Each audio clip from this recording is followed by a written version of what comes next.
Welcome to Born for the Trades. I'm your host, Mehdi Bala, sitting virtually next to my co-host, Shreya. Hi, everybody. Today, we have amazing guest, and his name is Jonathan Neves.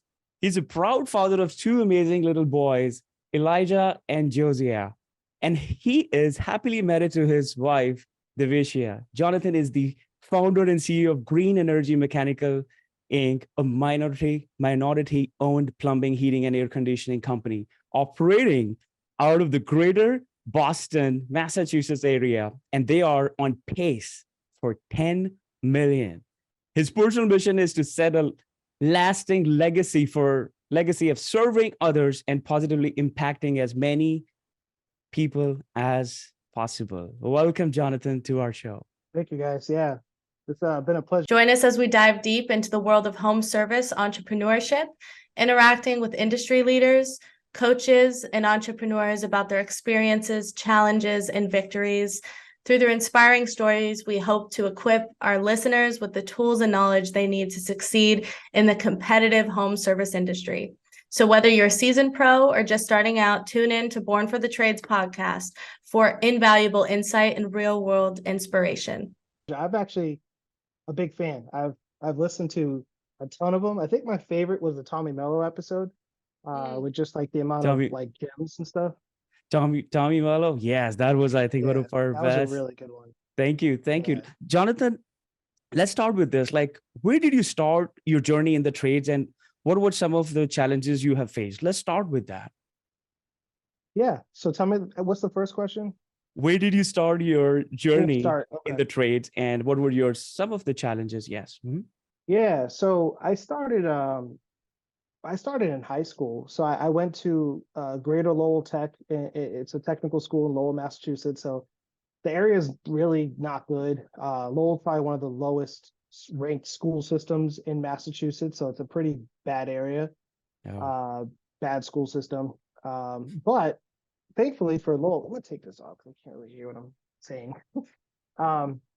It was a pretty bad school, but what they did is they kind of like said, hey, if you fail this term, you can't come back, and it got rid of like a lot of the bad apples. And I went into the trade. I had two to pick from. It was culinary and HVAC. Chose HVAC, didn't really know what it was, and immediately started to love it, and really started to gravitate toward it. And then I became obsessed learning about it. And then everybody thought I was crazy because nobody in my family were in the trades. I was the first one. Oh, wow. As far as like that goes. My dad, he's an engineer, so for him, it was like, you're not gonna go to college. Like I don't understand what you're doing with your life. I bet now he does. Yeah, oh yeah, absolutely. And he's always been a big supporter of me too, and helped out. But I grew up in a single parent household. My mom's Black, grew up in my Black family in Lowell. And so I think for me, like I didn't have like the greatest surroundings. There was like drugs and violence and poverty and all these things around me. And the people I was hanging out, I was doing a lot of sketchy, bad stuff at that age. So for me, I was kind of like, it hit me one day. I was with this guy, Mike, and Mike was, I want to say he was like 24 or something, 23. And I was 14. And Mike was like trying to talk to one of the girls that I was trying to talk to. And I was like, Mike is 24 years old and he's a friend of mine. And he's talking to a girl at my age. I have more money in my pocket than Mike has right now. And I'm 14. And I'm like, I'm just seeing like this, I'm going to be Mike one day, you know? That's not his real name. I'll make his name up because I don't want to put anybody on the spot. Yeah, it's a good call. No. Yeah. No, I think, thanks for, like, what are you doing?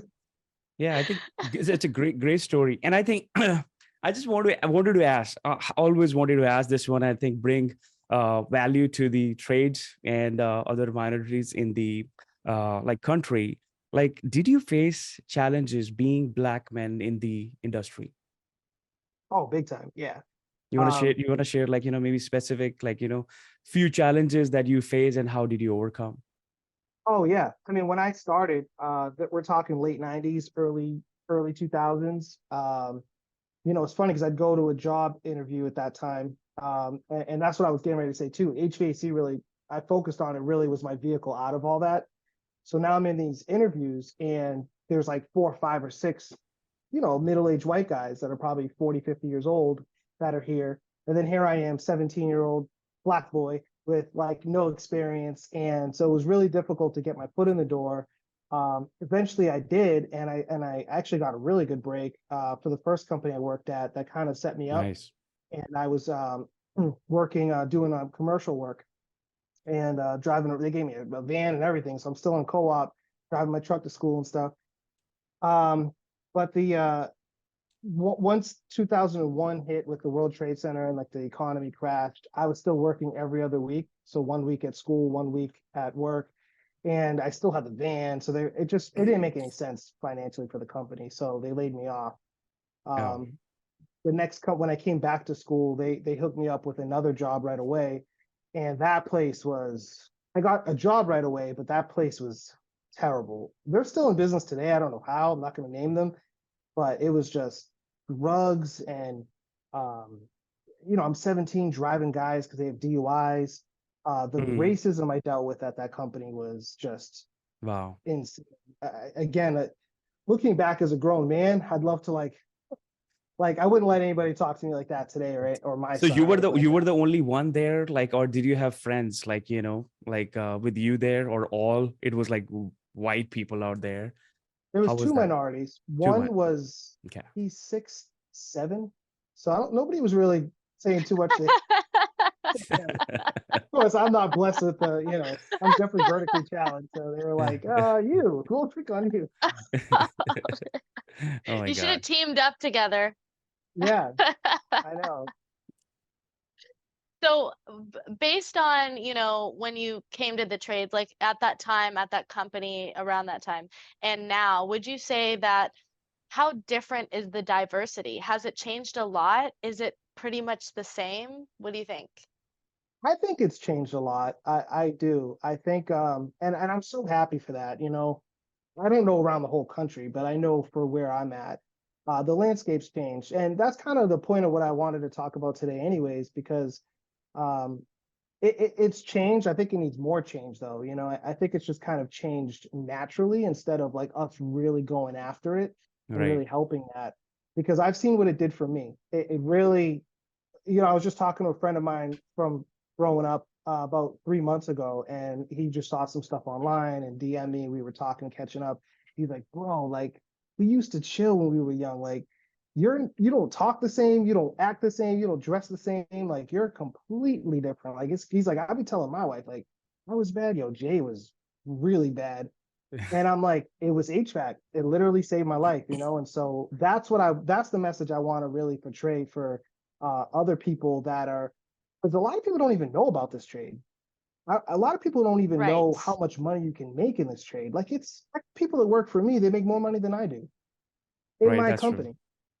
Right. If you could reiterate for maybe listeners that don't have experience with something like this, right? Why it would be important to get representation, maybe in the Black community, in the Indian community, with women, right? Why would this be beneficial? In what ways? Just to I like think it's yeah. synopsize that. I think there's so many. Like our culture, like my company, I think you'd be hard pressed to find a more diverse company. And I'm not talking about just Black people, like everything. Like we're a melting pot here. One of the great things about where I did grow up is Lowell is a melting pot itself. So I've always been kind of all my friends were Indians, Blacks, Puerto Ricans, everything, Dominicans, Portuguese. So we have a lot of that here. I think it really helps with culture because I feel like it gives everybody this ability to really connect with ones where if everybody was just one race, you don't really get that dynamic. Um, you've spoken to it before plenty of times, Shreya, and I completely agree with you. We've talked a lot about this off air, but as far as like women, like my business coach is a woman. My wife works with me in my company. Lovely. I love having that dynamic for women because first of all, let's face it, like pretty much the number one person we're selling to in this industry is women. Right. So like Right. women, like if we're not using women, and like you, Shrey, you already know. I could speak with freeness of speech. I hit you up all the time. and I'll just start picking your brain, and you'll just talk to me for, I mean, hours, and you'll just freely give information. And, you know, I have mad respect for you and your knowledge. Um, it's crazy, you know? And so like for me, that's one of my little keys. So like definitely that, but yeah. And then the other side of it is this, like if I went around the whole country, right? And I asked every single company, what's your number one problem? Like, what are they going to tell me? They don't have enough people working. Like we need to find people. Okay, cool. Right. Like the numbers are insane for the amount of Black youth that aren't graduating high school, that aren't gonna, or even if they are graduating high school, they're not graduating college. The rates are really, really low. So what are they doing? So like for Mm. me, one of the things I do is I really put the message out there. Like I really try to get it out there at the schools, like at the source. Because I Right. feel like the problem is the schools, they're just this factory for colleges. And I don't really care what color you are. This is the same for every student. And nobody's saying, hey, this is great. This is one avenue. But like there's another way that you can go that you can actually do really, really well for yourself. You're not going to have all the student debt. And especially if you grow up in an economically, you know, down area where maybe you don't have the tax dollars from a predominant neighborhood, so you don't have a really great school system, you can still do really well and build generational wealth for your family without having to rely on the government or crime or whatever else. With this type of work that gives you self-esteem because you're building something, you're doing something important in the community, and you feel good about what you do there too, you know? And that's what with women, it's more than like, oh, just let women in because they're women and we should. Like, there's a reason, right? There's emotional intelligence in business, and there's giving women a different avenue to feel productive in society, like they're building something and doing something tangible. That office work is great, but it's not the only option for a woman. I personally, I have never been able to do receptionist office work. It was never in the cards for me. I need something more active. And I think a You would lot of suck women at are that. like that, right? But they don't have the option. It doesn't even exist in their minds. It's never offered to them. So how do you get this option in front of minorities? Yeah, so that's what I do is I on Facebook, I'm heavy into it. I'm always putting messages out there, so people are constantly sending me names and people. So I just do it organically that way. I also do it in my town pages on Facebook. So I'll just say like, hey, you know, just putting the message out there. Here's what we're doing. We're looking for those that we want to train up because we do a lot of training here at my company, and I'm willing to take people who are hungry, heart, you know, hungry, smart, and humble that want to learn and put in the work. I'll train them, and I've turned people from, you know, doing insulation work to some of my top installers now who are minorities, right? And you know, some of these guys now they're making over six figures Mhm. where they were kind of stuck in a dead end job making like $22 an hour, right? So that's like the thing. The other side for me is high schools, like especially not so much the trades. The trade schools are tough because you know, I'm on the board of the advisors here at the local trade school in my town. They don't have enough people to teach these students. So they get like 10 or 12 students that'll come into these classes. And I'm like, this isn't enough. Like the NPR just wrote it down. There's a 500,000 labor shortage gap in the country. And from Yeah. 2020 to 2022, there was a 49% reduction in applicants in plumbing and electrical alone. So like 10 students in a school across even the whole country for all the schools to trade, it's just not enough. Like we have to figure Yeah. out ways to accelerate it. So I'm going actually to the state level. So on Oh Monday, wow. I have a meeting with the chief of staff for the Department of Licensure here in Massachusetts, and for the chief of staff for workforce development. And we have a Zoom meeting, and I'm going to be talking about this as well as the licensing, because here in Massachusetts, we have some of the strictest licensing in America. Like I hear some of you Ugh, the West Coast Mm. boys talk about easy, welcome to easy the peasy. jungle. And I'm like, listen, you have not seen nothing. Like, come here where this is the jungle, right? So the licensing here is mad old school. It's like one journeyman with one apprentice, and you can't grow past that. So we don't have a lot of like 100 million, $200 million companies like you see around the country. Right. In fact, like my company started to become like a big shot. And I don't even, I go to some of these events and I'm like, we're a peon compared to a lot of these other big companies, right? So I'm like, that's part of it, right? So anyways, it's just like getting involved in as many pieces as possible. Because when you mentioned my mission to begin with, I want to put my money where my mouth is. I don't want to just be like, oh, I'm here to, help as many people, serve people, and to positively impact as many people. And then, well, what did you do? Well, I just got a lot of money from owning a company. It's like, Right. Right. okay, you're a clown. And You're actually Jonathan, doing something. yeah, and Jonathan, like I see your messages. You're like helping out, like on Facebook. Not sure about your groups. I'm definitely going to check that out too. But how, like, what's your overall strategy? And are you actually empowering like minorities to join trades, or are you going to just like, are you helping in general? Like, what's your strategy? What's your mission? Yeah, both. It's Both. to help in general. I have a lot of other meetings past that where they're thankfully I have a really great state that I'm in. Massachusetts, they do a lot. They're pouring a lot of money into these programs where they're trying to develop these workforce channels. And so thankfully for me, it just fits right into my passion on what I want, which is to help as many minorities as possible learn about this. And then not just that, it's also going to help the companies, right? Because if your Right. biggest problem is you don't have enough labor, everybody wins, right? So yeah, I'm doing a lot of work with the Mass Clean Energy Center that's here in Massachusetts. They got grant money to start developing these workforce programs. But again, all the workforce programs are all designed on these like really old school, like teach them all these different things about HVAC and then try to send them out there. And the problem is these companies are like, you only know like a little bit of all this instead of like learning a good amount of one or two things, So trying to help them come up with a curriculum for a lot of those programs so we can That's get more people coming in here and then actually becoming gainfully employed. that's amazing, and I think that's a great initiative. And Jonathan, let's talk about like your company too. Like you are on pace of like 10 million. I think this year you are pacing 10 million. Just share more about like your company. How did you do that? And because we want to provide value to the listeners, how to get there and what kind of mindset is required to get there, and anything is possible that you mentioned. So if you want to share how to get there. Yeah, it, it's crazy because I think back to when I was working in the field and I decided I was going to start my own business. And I got so many people that were like, oh, Boston's so racist. How are you going to start the company? This crazy Jewish Mm, community. Wow. They're never going to do it. How are you going to do it as a black man?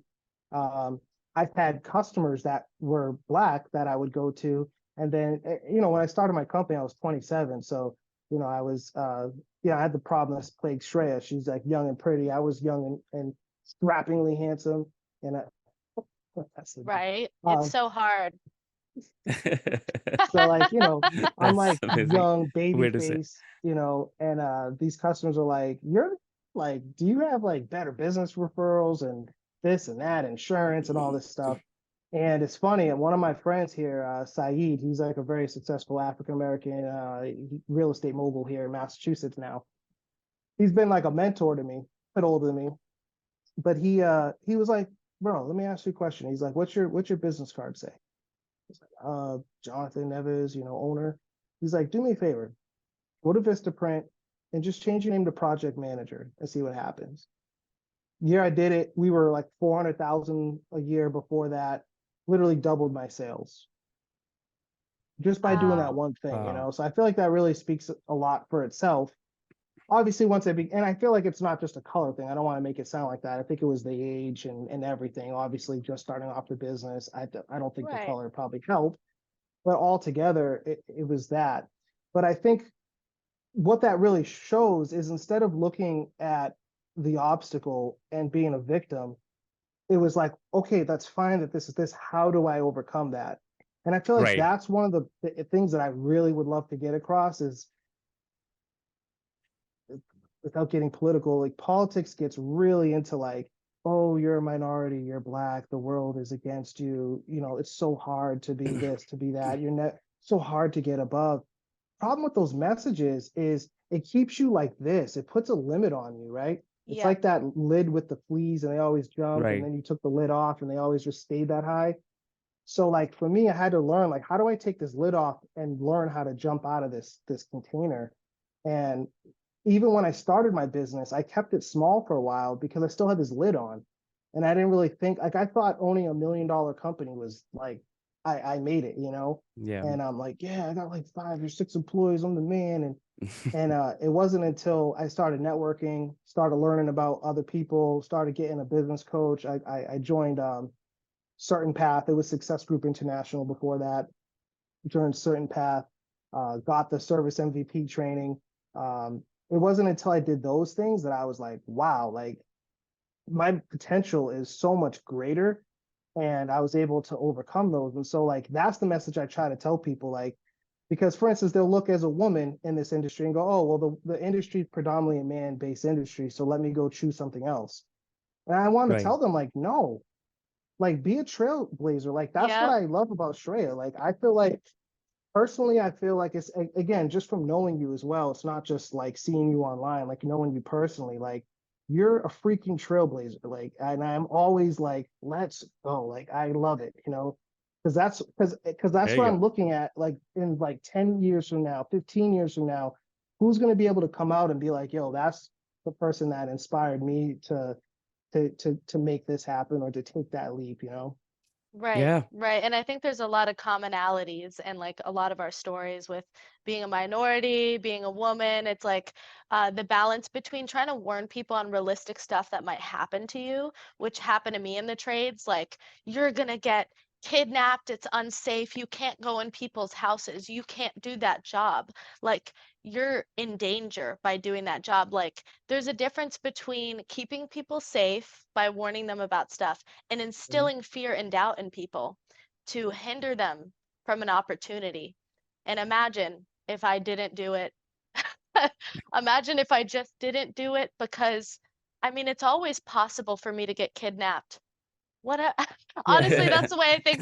Like, it's possible in like walking down the street, whatever, like that's kind of how it had to be. Is don't discourage people. It's the world we live in, things are realistic, but I love what you said about that, is don't tear people down on accident, Right. Right. while you're trying to be realistic about what's going to happen, and encourage them and find a mentor that's like you, because they'll know what it's like and what you're going through, like a woman mentor that might know what it's like to for things to be inappropriate and how to handle that appropriately. How to Yeah. another black man that can tell you this is a good title to put on yourself that will that will make a big difference in how people see you Yeah. at Yeah. first. And now it's funny because like we'll have a lot of news coverage or story that comes out, and they love like trying to draw like how, but isn't it so hard as a black man in Massachusetts? And I'm like, I honestly don't even see that. Like, I don't even, it doesn't even, I don't even believe that that's a thing, right? So because I don't believe it, it never hurts me, it never hinders me, right? Like, oh, there's all this Yes, racism. I don't even care about racism. Like, I don't even see racism because it's like, if you're racist, it's like I just do this and I keep it moving. Like, where like I get the exactly. news I wants you to do Focused. this. I think Yeah, it's mindset. Recently, I met someone, exactly. and yeah, that was I was in Pittsburgh, and I think we talked about a lot. And I think like black people, they go mentally, a lot. It's a lot going, and I think they have seen a lot. But I think they need a breakthrough, and I think world needs a different perspective. Look at me, like Yeah. I was explaining that, like the guy with the turban, like who is that guy in everyone's like feed on social Hmm. media, going out like a meeting with clients across the country. And I think it's just a perspective. I think being a black woman or black man minority, I think it doesn't matter. Somebody recently asked me what's my religion. I was like, I'm a human being first. I think we should, I think we should, I think this world needs more love. And I think Yeah. be the one who you are. Do you agree Yep. to that, Jonathan? 100%. Yeah. I completely. And I'd also say too, like in my position, like there's people around the country that are doing far better numbers, way more successful. I have never dealt with any racism like throughout the industry. Like if anything, it's been what you said. Like it's one of the things I love about this industry is it's all love. Like people are like willing to take you under their wing, and people Yeah. do it for me all the time. You know, Shreya, I've heard you talk about how when you were in the truck and you would call Joe and talk to Joe for, you know, hours on end, right? I do the same thing. Like I still do it to this day, right? Like, and I have other people that I'll do that with, you know, like you know, Leland Smith. I was on the phone with him last year for like an hour and a half. Wow. Like he doesn't even know me. Like we're sitting here talking and we're on opposite sides of the country. And you know, so anyways, yeah, that's the other thing I want to say too, is I think sometimes like for me, that was kind of weird to get over when I came in, because I came in, it was just like a sea of white people. And I was like, Hmm. oh, this is kind of weird at first, you know? Yeah. Then when I came in, the amount of racism that I really dealt with was probably this compared to my entire thing. And so again, I think to back to Mandeep, what you said, like that mindset, like you're right. Like you might think and be like, oh my God, people are gonna see my joint and like, you know, we're gonna say this whole time we're talking, I didn't even notice it until you just said it. You know what I'm saying? Right. Like, Let Yeah. others Our let others judge, let others judge. And I think this was like, I was like, okay man, what, like this is what I exactly imagine. I'll be doing videos, I'll be going out without any fear. And you know what, I came out of my comfort zone. Like, you know, it was uncomfortable, but you know what, the love that I got from trades, it's unbelievable. I get goosebumps when I go to the event, and when I get, like, you know, those text messages. And I think if you show who you are, and I think this country has accepted me and others by just presenting who you are, being real. And I think that's the way to do it. And we need like more positivity uh to avoid this like negative stuff or the mindset what people have. It seems like the synopsis, like I feel like what all of us are saying is we're all in the trades family. Trades family. Regardless, we're all in the trades family Yep. and we're all Americans. And that's enough. That's a lot And this is of one of the powerful stuff best, to have and in this is one common. of the best countries in the world. That I can absolutely. probably say. That I can probably say. That's another thing too. I'll hear people talk about when it comes to like the country and all this stuff. I'm like, listen, like I know what I came from. Mandeep, I've heard your story. You know, Yeah. where you come. Trey, you can't talk because you grew up in like Beverly Hills or something. But like, Try Oakland. I'm just messing with you. O-Town, I actually okay? had to tell myself to calm down because I That was love funny. picking on Trey. So I was like, I need to make sure I keep this somewhat professional during this. But yeah, like I know where it came from, and like being able to be where I'm at in life right now, this country's amazing. Like nobody could tell me anything. Yep, This is I came from mud. 100%. Came from mud. And I think the best way is like, to the listeners, keep putting in the work. And I think Yeah. don't overthink. Just keep putting in the work every single day and be yourself. Jonathan, proud of you, what you have done. And we need to know more about your future goals. Like I know you're doing a lot of stuff for minorities and for your company. What's your goal? Maybe for next 5 years, what's your plan? Yeah, so I mean, we've had a lot of explosive growth in the last few years. You know, in 2019, we were at a million. What is it, 4 years later, we're on pace to do a little over 10 million this year. What I'm really looking to do is well, this hasn't even really been announced yet, but we're working right now in Massachusetts. Like I told you, they're really big into energy efficiency. They have a plan to be net zero for the whole state by 2050, which is like an extremely ambitious goal. And Wow. so, because a lot of what I do at Green Energy is helping customers go green and using like heat pumps and geothermal systems, I get to work with like some really great people, but we're limited on what we do by just HVAC. So we're looking to branch off into weatherization, so like air sealing, insulation in Mm, people's homes, and also being BPI certified to do energy audits. Nice. Because through Massachusetts, they have some great rebates and 0% interest loans for customers, but you have to go through somebody who can do that energy audit and stuff. There's only Right. 11 of them in the whole state. So it's a lot wow. of paperwork and a lot of red tape, but we're working on that now. So I'm really hoping we can Amazing. roll that out by um, if all you guys, other Massachusetts guys, don't be trying to steal my thunder. Like y'all can't do it, all right? So chill out. So Yeah, don't bite him, okay? yeah, don't think It doesn't matter even if they do, Jonathan. You I'm got talking it. to you, Steve. That's amazing plan. I think we're gonna wrap up our podcast with like Yes, sir. last two questions. They are very like simple ones. What's the best advice you got in your life, and what's the worst advice you ever got? Yeah, those are deep, man. Deep. You gotta like pet me before we get on air for stuff like that, It's man. Don't okay. cry, okay? No need to cry. Yeah, don't cry at all. Like if we both. Advice, worst part. I don't know. My brain doesn't like compartmentalize stuff like this. Like people are like, what's your favorite food? I'm like, I don't know. No, me Um, too. When I get asked these questions, it's like blank. So just do yeah. your best. Um, I think for the worst advice, I would say that's the easiest one for me to think of right now is like, oh my God, you've done so great. Like you're doing like chill out, like relax, you know? Oh, wow. Yes.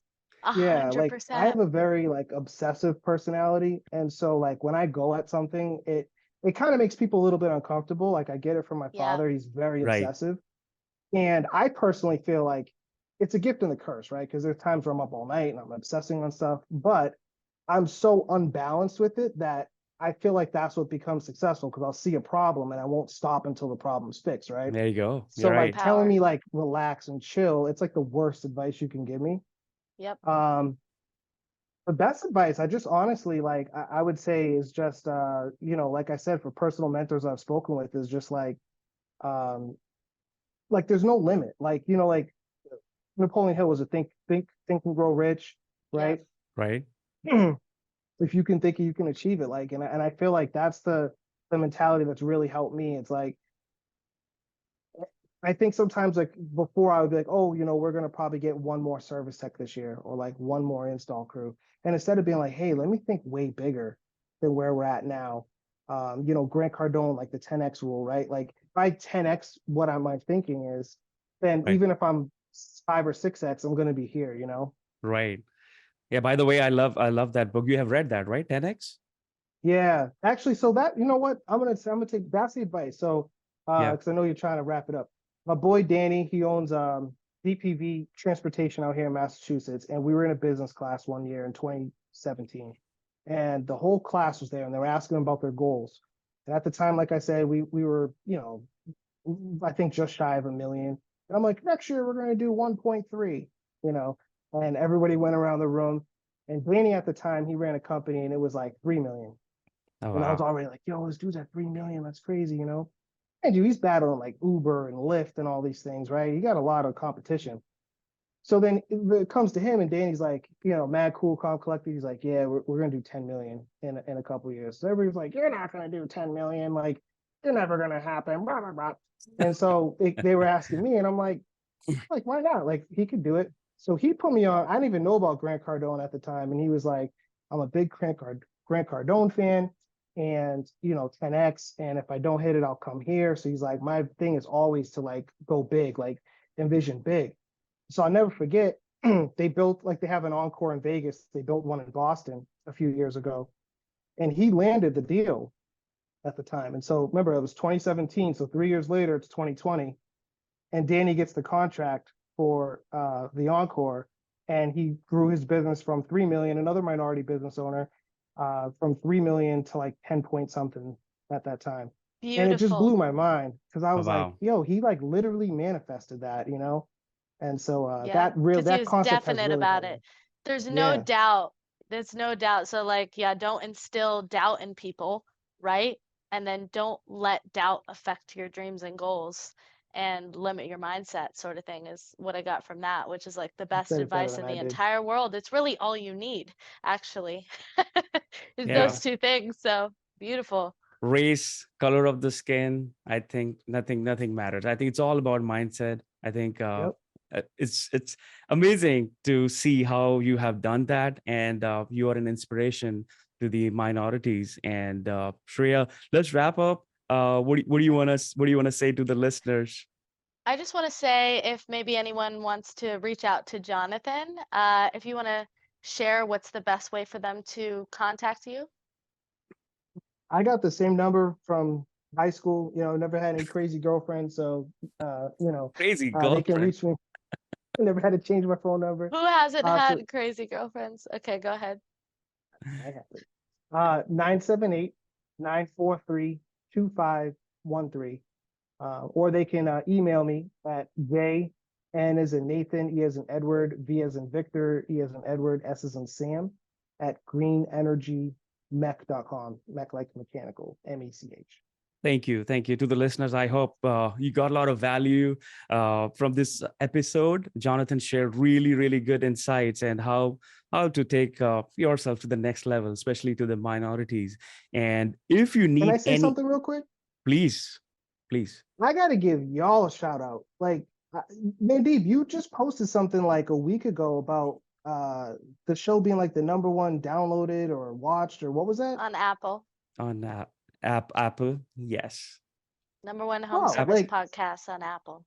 I don't know if y'all have like an applause button or something, but that freaking, like, how long has the show been on air for? It's like a couple months, I feel like. Couple months. It just 4 months.